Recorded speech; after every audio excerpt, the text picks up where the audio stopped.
just people think about this for a second. The government refuses to do what the public keep on asking for and what the government keeps on saying it'll do. It is seen to be, I think accurately, extremely lax on policing certain social cohesion issues. It's extremely eager to crack down on anyone of a Tommy Robinson type. According to Douglas Murray, something serious is brewing in the UK, and it all starts with the growing frustration among the British public. For years, people have been voting for less immigration, but instead of their voices being heard, politicians have ignored them. Murray points out that this isn't just about being ignored, it's about being insulted by the very leaders meant to represent them. Douglas Murray said that the economic situation adds fuel to the fire. Since 2008, a staggering 74% of the jobs created in Britain have gone to people who weren't even born in the country. Imagine working hard, voting for change, and then watching opportunities slip away because your concerns aren't taken seriously. This economic displacement is a major reason for the rising discontent across British cities. What we're seeing on the streets of the British cities, though, raises this question, as I say, of if the public keep saying something to the politicians and the politicians keep not just ignoring them but insulting them, what are they allowed to do, these people? These are populations that have every single election, like the rest of the British people, for 20 years, they have voted for less immigration and been told that they'd get it. And instead, it's just gone up. They've lived through an economy since 2008, where of the jobs created by the British government since 2008, so in the last, we're talking 16 years, of the jobs created since 2008, 74% have gone to people who were not born in Britain. According to Douglas Murray, this discontent isn't just about economics. It's also about the deep cultural and ideological divides that are becoming more visible every day. He argues that the UK's reluctance to address these primary issues, like mass immigration and integration, leads to even bigger problems. The West's obsession with moral relativism, where all cultural values are treated as equal, is making it impossible to have honest conversations about what's really going on. Murray warns that ignoring these primary issues is like putting a bandage on a wound that keeps getting deeper. If the government continues down this path, the situation is bound to escalate. Even peaceful protests are met with hostility. He explains that when people try to voice their concerns, they are often labeled as far-right extremists. This mislabeling, Murray says, is a big mistake, especially by leaders like Keir Starmer. By brushing off genuine concerns as extreme, the government is alienating a large portion of the population. Just people think about this for a second. The government refuses to do what the public keep on asking for and what the government keeps on saying it'll do. It is seen to be, I think accurately, extremely lax on policing certain social cohesion issues. It's extremely eager to crack down on anyone of a Tommy Robinson type. And what material benefits have come about in the society in the last 16 years have largely gone to people who were not born in the country. I repeat, what is permissible in this situation to do? And I would say peaceful protesting would be one thing, or speaking up, or whatever you like to do, except that every time even there is a peaceful protest, the peaceful protesters are defamed as far right. But somehow the actual desire to tar anyone who has, as I say, not got a voice and is wanting to make their voice heard as a violent far right seems to me to be a big error by Keir Starmer and others. Because, if you can't say, we recognize your deep concerns, well, we understand your deep concerns, and we are going to try to get onto this and on top of this, but there is no excuse to turn out on the streets and be violent against your Muslim brothers and sisters and neighbors or anyone else. If they can't say that, They just cannot say it. They just have to go to the secondary thing. What kills me about this is, it's exactly what I've said for years. If you don't deal with a primary problem, you get secondary problems. And if you just focus on the secondary problem, you will you'll not only not solve the primary problem, you will make it worse. Exactly what we're seeing. The first observation is that the epithet far right is rapidly losing its utility. Like when I hear someone now described as far right, I think, yeah, maybe.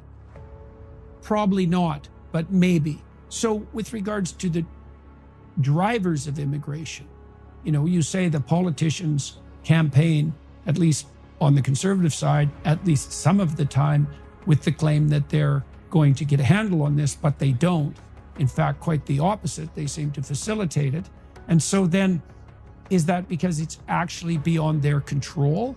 Or is it because, here's a psychological reason, it's like, for decades, our culture has insisted on something approximating a position of moral relativism. There's no way of drawing hierarchical distinctions between the value claims that different cultures present. We can't admit for a moment that there might be some reason to be leery, let's say, of an immigrant class that would be associated with the kind of education that the madrasas are producing for all sorts of ideological reasons.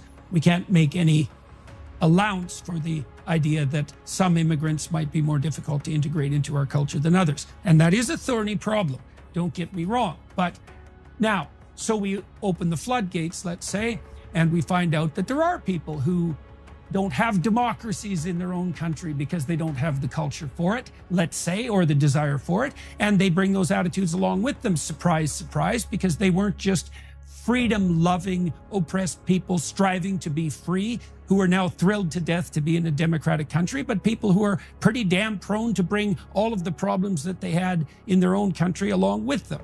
Now, and we're not supposed to say that. Now, my sense is the working class doesn't get to have their say, because if they had their say, everyone who's modern and liberal and tolerant in that pathological manner that accepts everything without distinction would have to do some serious digging into the understructure of their own belief systems and think, oh, well, and then that touches on something else. So the question first is, like, what the hell's driving the massive immigration into the West? Because we see it in Canada, maybe worse than anywhere else at the moment, or at a more rapid rate than anywhere else. Canada's so damn peaceful, it's hard to destabilize it, but we're working hard on that. So what's driving this, Matt? Is it the insistence? Is it this ideological insistence? It's a lot of things. The one is, as I've warned about for a long time, the one is something that isn't inevitable, but is hard to resist, which is the simple ease of movement in the 21st century, the relative cheapness of travel compared to any previous century, and the knowledge through the devices we have in our pockets around the globe. I mean, 3 billion people are on WhatsApp alone. The ability of people anywhere in the world to discover the life of anyone else in the world easily. And add to that the fact that most countries in the world are not even remotely approximating either the safety or the wealth available in 21st century Canada, for instance, or Britain. And it's inevitable that a lot of people will want that. Now, as I've said for years, just because they may want it does not mean that Western liberal democracies can remotely be the place where everybody who wants a better life can or should go. It's simply impossible. And you just crunch the numbers on people in sub-Saharan Africa who want to move into Europe, for instance. And if that happened, if the third of sub-Saharan Africa who want to move moved, Europe would totally unrecognizable. Now, the second thing that comes from that is that it is extremely difficult for politicians to maintain their borders. And I think this is highly regrettable, because I think the only way in which, among other things, you can have an actual asylum system where you actually take in those unusual cases where asylum should be needed, just disappear once you have illegal migration every day coming in on boats, or as in the case of America, millions of people walking across the southern border in the last 4 years. And add to that the fact that, as was famously said in 1968 by somebody, it's the easiest thing to put off any difficult decision you have to make today and leave it for your successors to address. All the time making it harder for your successors. But I said this to a European politician some years ago when they said that they were going to deport the million illegals that were in their country. And I said, how are you going to do it? Because you and I know that on day one, if you rounded up everyone who is legally in the country and put them on buses, trains, boats, the first woman or child crying would be on the front page of every newspaper the next morning. And by day two, you would have to stop because of public pressure. That's just, it seems to be a reality for the time being. By the way, until such a time emerges, and it could, where the society says we don't give a damn anymore, we don't give a damn, that may well happen. But until that does happen, countries are absolutely incapable, politicians are incapable of answering this question. Then you have a follow-on one, which addresses what you mentioned about Richard Dawkins, among other things, which is America. It's not quite true to say that America was a society based on an idea, but it's a nice idea. America was based on an idea, but the idea came about because of the people who founded the Republic, the United States of America. And if they hadn't... Englishmen. Right. If they had have been from somewhere else, even a different denomination, the United States would be very different. However, as far as states founded on an idea goes, America is probably the nearest to that. European nations, Britain, are not based on an idea. They were not based on an idea. Now, that isn't to say that they don't have very distinct cultures. And my word, the different cultures across Europe are so different that everyone jokes about their neighbors and regards their neighbor in the neighboring European country being wildly different from them. To an outsider, it seems preposterous that the Swedes and the Norwegians would have distinctions between them, but they do.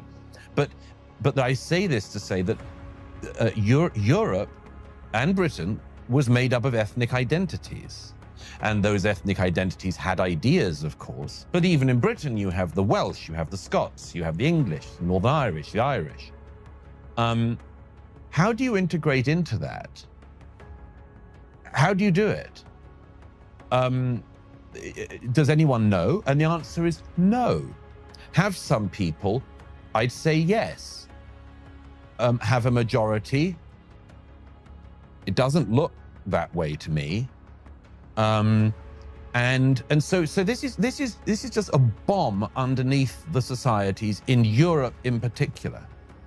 It has been about ethnicity. We don't like things about being about ethnicity, so we say it's about an idea.